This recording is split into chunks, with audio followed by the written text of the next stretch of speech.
नंदी नाम की एक गांव में सपना और पिंकी नाम की दो बहनें रहती थी। पिंकी दिखने में बहुत सुंदर थी। सपना पिंकी से बड़ी थी। वो भी दिखने में बहुत सुंदर थी, लेकिन उसके होठ बिल्कुल काले थे। उसके काले होठों गलती का एहसास हो गया की वजह से पिंकी हमेशा उसकी मजाक उड़ाती थी। वो दोनों अपने मम्मी पापा के साथ रहते थे। उनकी मम्मी भी सपना के ऐसे होठों के वजह से बहुत परेशान रहती थी।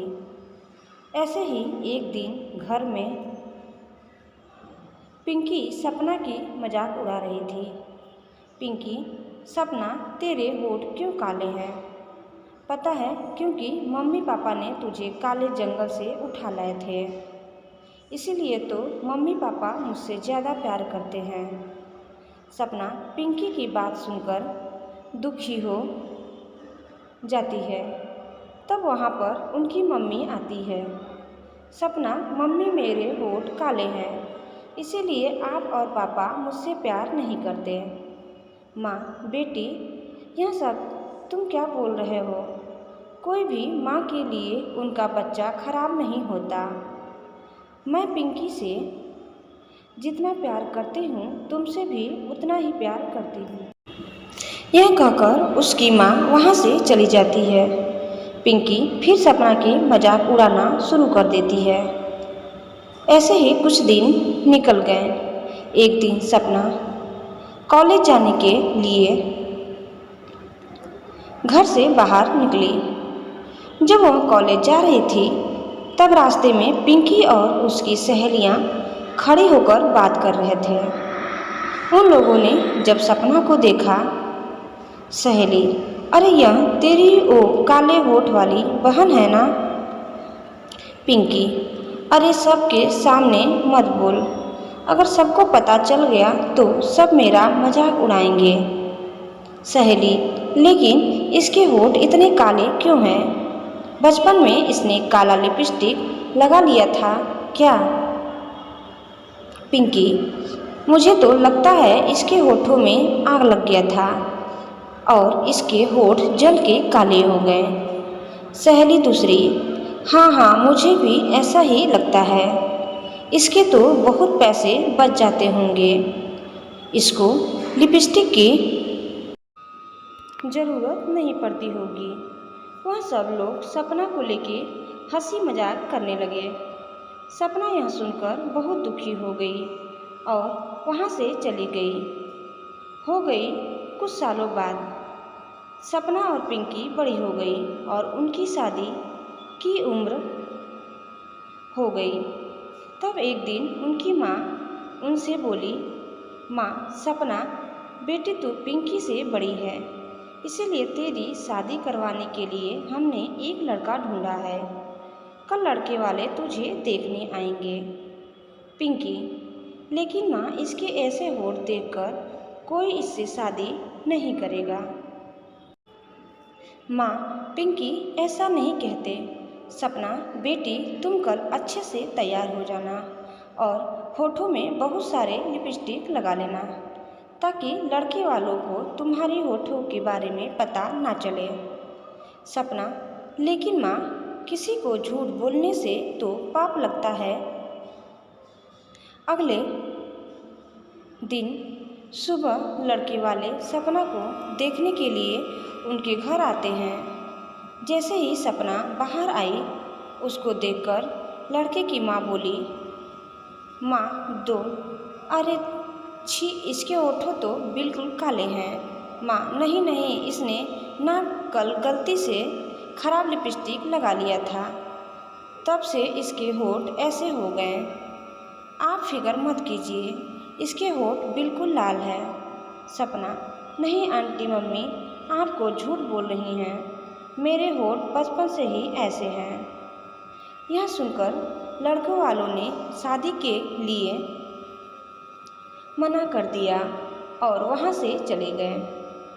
यह देखकर पिंकी बहुत गुस्सा हो गई और सपना से बोली, पिंकी, जब तक तू इस घर में है मेरी शादी कभी नहीं होगी। या तो तू इस घर से निकल जा या मैं ये घर छोड़कर चली जाऊंगी। पिंकी की बात सुनकर सपना बहुत दुखी होकर घर से बाहर चली गई।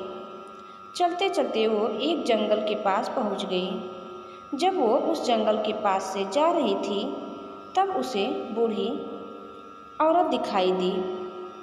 उसकी हालत बहुत खराब थी और वह कुएं के पास पानी निकालने की कोशिश कर रही थी।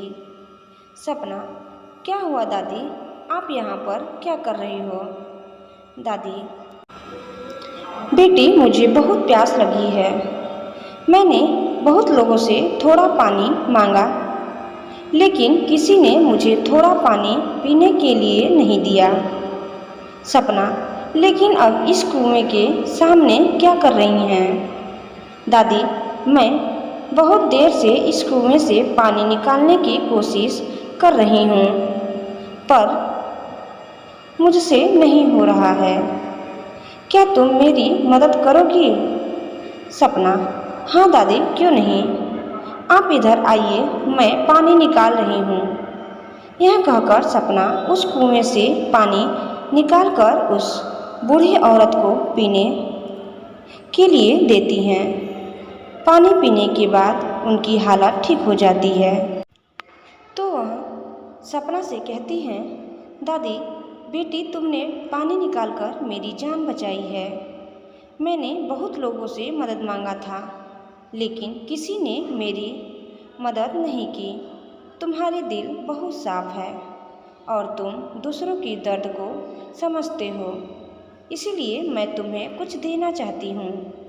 यह कहकर वह दादी अपना हाथ आगे करती है और उस जगह पर लिपस्टिक की बारिश होने लगती है।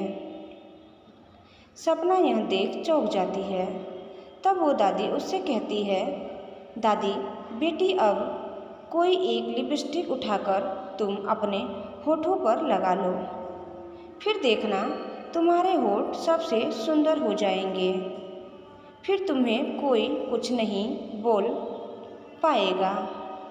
उसके बाद सपना जैसे ही लिपस्टिक अपने होठों पर लगाती है उसके होठ बिल्कुल लाल हो जाते हैं।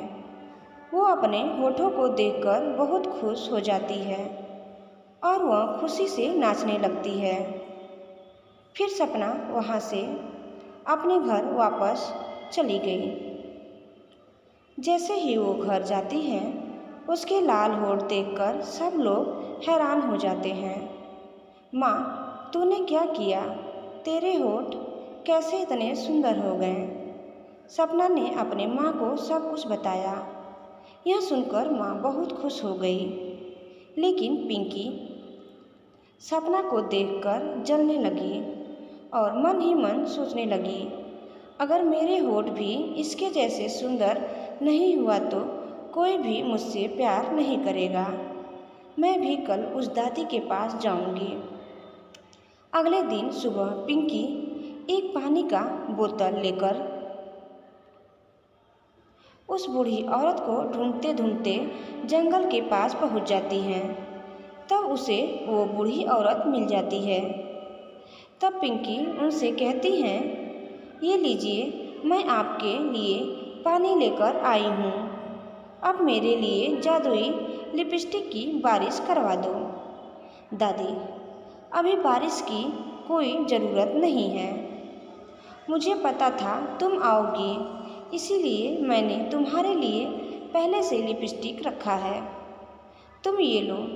पिंकी उनसे लिपस्टिक लेके अपने होठों में लगा लेती है और उसके होठ कोयला जैसे काले हो जाते हैं। ये देखकर वो औरत हंसने लगती है। पिंकी, तुमने मेरे साथ ऐसे क्यों किया? दादी, क्योंकि तुमको अपने खूबसूरती का बहुत घमंड है और दूसरों की कमियों का मजाक उड़ाने में तुमको मज़ा आता है।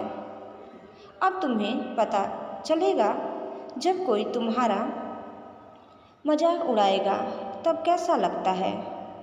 पिंकी, मुझे माफ़ कर दीजिए, मैं कभी किसी का मजाक नहीं उड़ाऊंगी। मुझे अपनी गलती का एहसास हो गया। दादी, अच्छा ठीक है, मैं तुम्हें माफ़ कर देती हूँ, लेकिन अगले 1 साल तक तुम्हारे होठ ऐसे ही रहेंगे। ऐसा कहते ही वह बूढ़ी औरत एक जिन्न के रूप में आती है और बताती हैं कि वह एक जादुई जिन्न है। और ऐसा कहते ही वह पास में बने तालाब में चली जाती हैं। पिंकी घर आकर सपना से माफ़ी मांगती हैं। तो दोस्तों, आपको हमारा यह वीडियो कैसा लगा? अच्छा लगा तो प्लीज़ हमें सब्सक्राइब करिए और कमेंट बॉक्स में ज़रूर बताइए। धन्यवाद।